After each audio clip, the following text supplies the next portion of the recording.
Sai Satcharitra, Chapter 49. The stories of Hari Kanoba, Somadeva Swami, and Nanasaheb Chandorkar preliminary. The Vedas and the Puranas cannot sufficiently praise or describe Brahma or the Sadguru. Then how can we who are ignorant describe our Sadguru, Shri Sai Baba? Thus, we feel that it is better for us to keep quiet in this matter. In reality, however, the observance of the vow of silence is the best way of praising the Sadguru. But the divine qualities of Sai Baba make us forget our vow of silence and inspire us to open our mouths.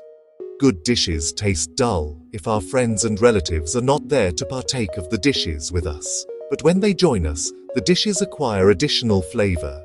The same is the case with the stories of Baba's Leelas. We cannot partake of this nectar alone. Friends and brothers have to join us, the more the better.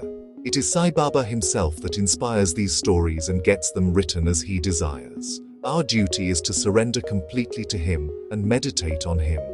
Practicing penance is better than pilgrimage, taking vows, making sacrifices and charity. Worshipping the Lord is better than penance, and meditation on the Sadguru is thus the best. Therefore we should chant Sai's name. Think about his sayings, meditate on his form, feel real love for him in our hearts, and do all our actions for his sake and by his inspiration. There is no better means than this to terminate the bondage of samsara.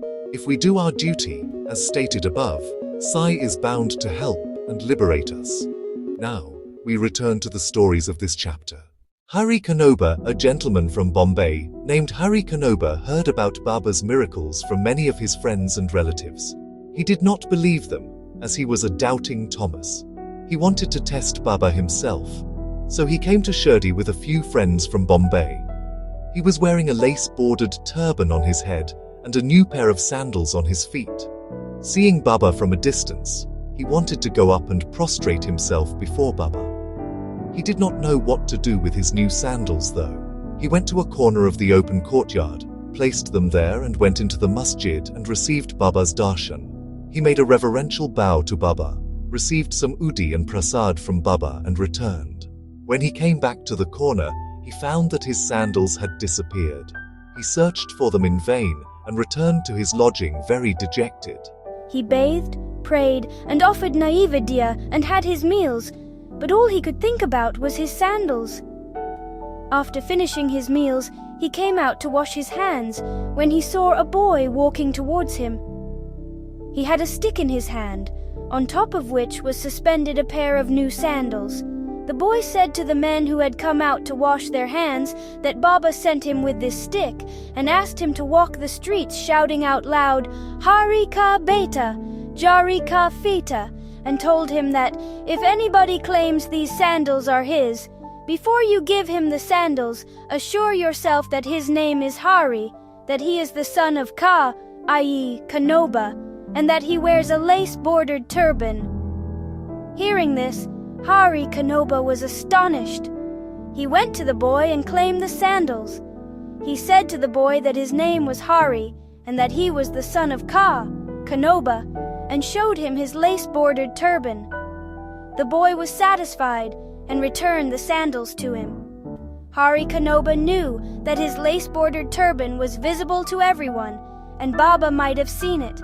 However, how could Baba know his name was Hari, and that he was the son of Kanoba, as this was his first trip to Shirdi? He came there with the sole object of testing Baba, and with no other motive. He came to know by this incident that Baba was indeed a great soul.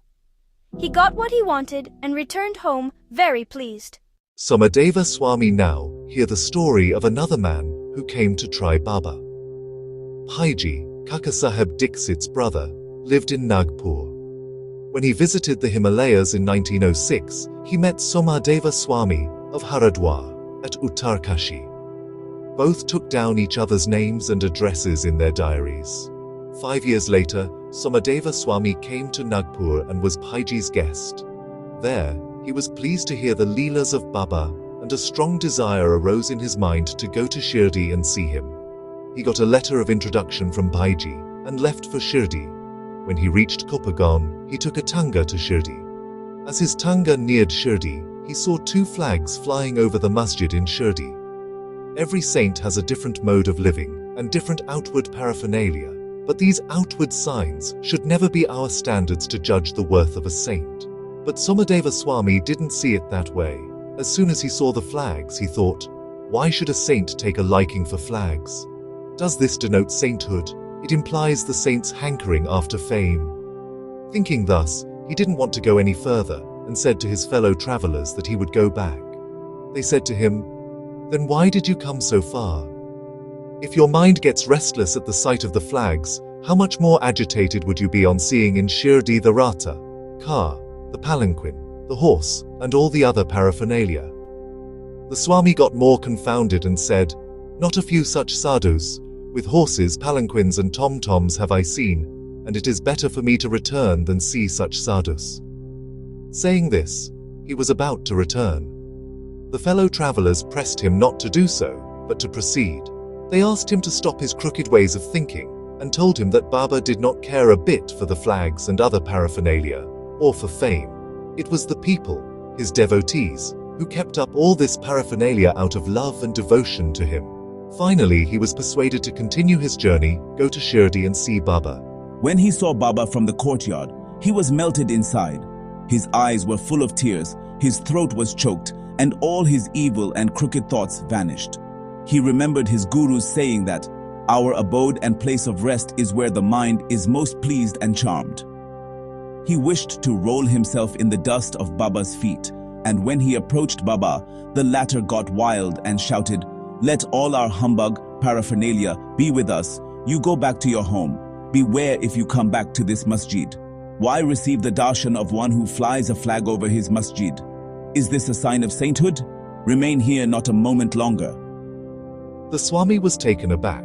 He realized that Baba was truly omniscient. The Swami knew that he was stupid in thinking those thoughts, and that Baba was noble and pure.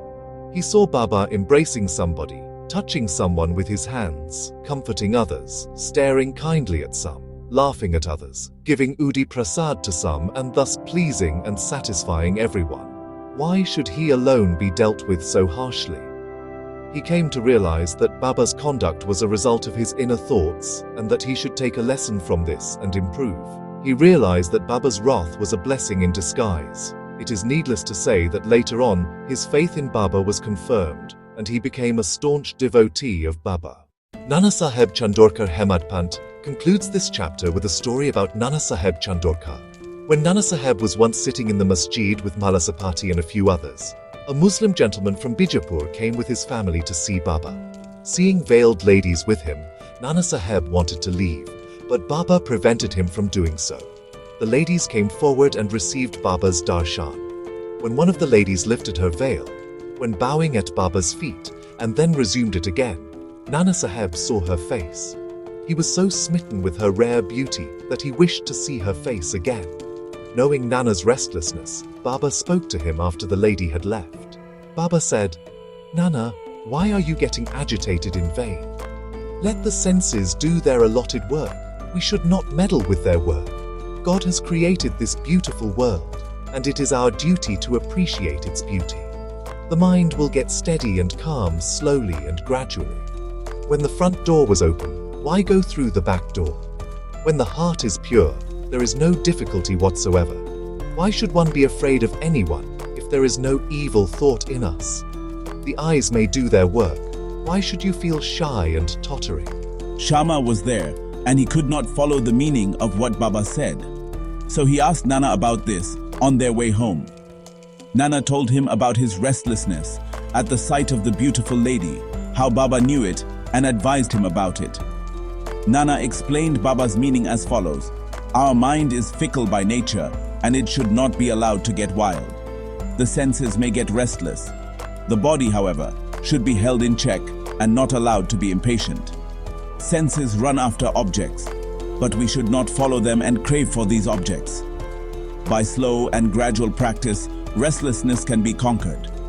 We should not be swayed by the senses, but they cannot be completely controlled. We should curb them properly, according to the needs of the occasion. Beauty is the subject of sight. We should fearlessly look at the beauty of objects. There is no room for shyness or fear. We should never entertain evil thoughts, making the mind desireless. Observe God's works of beauty. In this way, the senses will be easily and naturally controlled, and even when enjoying objects, you will be reminded of God. If the outer senses are not held in check, and if the mind is allowed to run after objects and be attached to them, our cycle of births and deaths will not come to an end. Objects of sense are harmful. With Viveka, discrimination, as our charioteer, we will control the mind and will not allow the senses to go astray.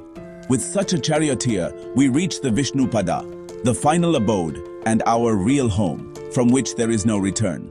Bow to Shri Sai, peace be to all.